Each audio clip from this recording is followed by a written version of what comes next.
अभी बाकी है। मित्रा इंडस्ट्रीज के विशाल कैबिन में अजीब सी खामोशी पसरी थी।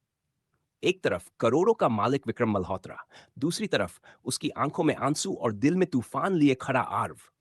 दोनों के बीच सिर्फ एक टेबल नहीं, 20 साल की दूरी खड़ी थी।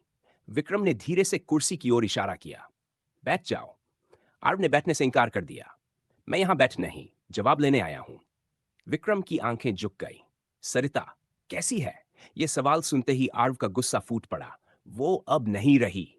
कमरे में सन्नाटा छा गया। विक्रम के हाथ से पेन गिर पड़ा। क्या? आर्व ने जेब से चिट्ठी निकालकर टेबल पर रख दी।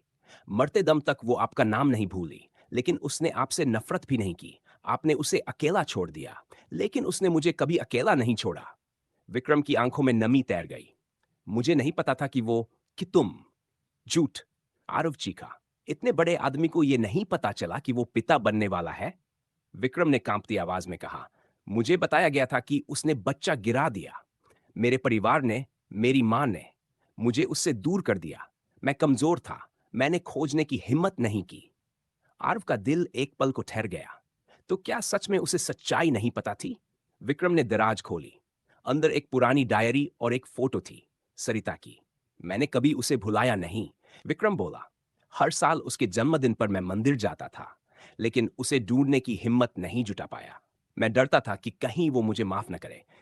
आरव की आंखों के सामने मां का चेहरा घूम गया। वो रातें जब उसने भूखे रहकर उसे खिलाया, वो दिन जब धूप में जलकर भी मुस्कुराती रही। मां ने आपको माफ कर दिया था। आरव की आवाज भर्रा गई। लेकिन मैंने नहीं। विक्रम चुप रहा। फिर धीरे से बोला, तुम्हें हक है मुझसे नफरत करने का, लेकिन एक मौका दे दो। मैं जो गलती कर चुका हूं उसे सुधार तो नहीं सकता, पर शायद तुम्हारे साथ खड़ा रह सकूं। आरव के भीतर तूफान चल रहा था। एक तरफ वो आदमी था जिसने उसकी मां को अकेला छोड़ा, दूसरी तरफ वो खून का रिश्ता था जिसे वो जुठला नहीं सकता था। तभी विक्रम के पीए ने दरवाजा खटखटाया। सर, बोर्ड मीटिंग शुरू होने वाली है। विक्रम ने बिना देखे जवाब दिया, कैंसिल कर दो। यह सुनकर आरव चौंक गया। आपके लिए मीटिंग ज्यादा जरूरी नहीं? विक्रम ने पहली बार सीधे उसकी आंखों में देखा। 20 साल पहले मैंने जो खोया वो आज बस दरवाजे पर खड़ा है। मीटिंग फिर हो जाएगी, लेकिन ये मौका शायद दोबारा न मिले। आर्व का दिल पिघलने लगा, लेकिन दर्द अभी भी बाकी था।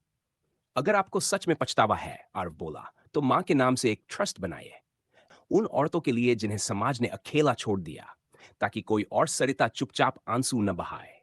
विक्रम की आंखों में दृढ़ता आ गई। आज से सरिता फाउंडेशन शुरू होगा।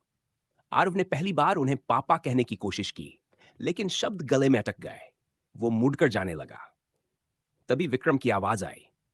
आर्व, क्या मैं तुम्हारी मां की तस्वीर अपने ऑफिस में लगा सकता हूं? आर्व ठहर गया। उसने पलट कर देखा। वो जहां भी रहेगी ऊंची जगह पर ही रहेगी। वो बाहर निकल आया। दिल थोड़ा हल्का था, लेकिन पूरी तरह शांत नहीं। रात को जब वो अपने गांव के घर लौटा, तो दरवाजे पर एक अजनबी महिला खड़ी थी, साड़ी में सजी, आंखों में अजीब सी बेचैनी। क्या तुम आर्व हो? जी। महिला की आंखों से आंसू बह निकले। मैं तुम्हारी दादी हूं। आर्व के पैरों तले जमीन खिसक गई। तो क्या यह कहानी अभी और गहरी है?